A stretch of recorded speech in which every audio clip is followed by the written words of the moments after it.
କହଇ କୋଦଣ୍ଡ ଧର ହେ ଶିରେ ତାଡୁଛ ପଥର ବଜ୍ରହୁ କଠିନ ହୃଦ କାହାର ହେ ରାମାରତନ ଏ ବୁଦ୍ଧି କଲ ବାହାର ବଶିଷ୍ଠ ସୁମନ୍ତ୍ର ଥିଲେ ହେ ତିଆରି କେ ନ କହିଲେ ମୁଖ ଦେଖିବାକୁ ଯୋଗ୍ୟ ନୋହିଲେ ରାମାରତନ ଭାଲା ପୁତ୍ର ଜନ୍ମ କଲେ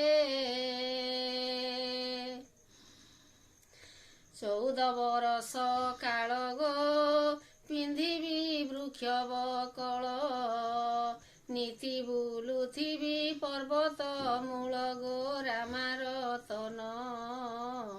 ଆହାର ମୋ ଫଳ ମୂଳ ମନା କଲେ ନ ମାନିବି ହେ ତୁମ୍ଭ ସଙ୍ଗେ ମୁହିଁ ଯିବି ଦାସୀ ପରିପାଦେ ସେବା କରିବି ହେ ରଘୁନନ୍ଦନ ମୁଖ ଶୋଭା ଦେଖୁଥିବି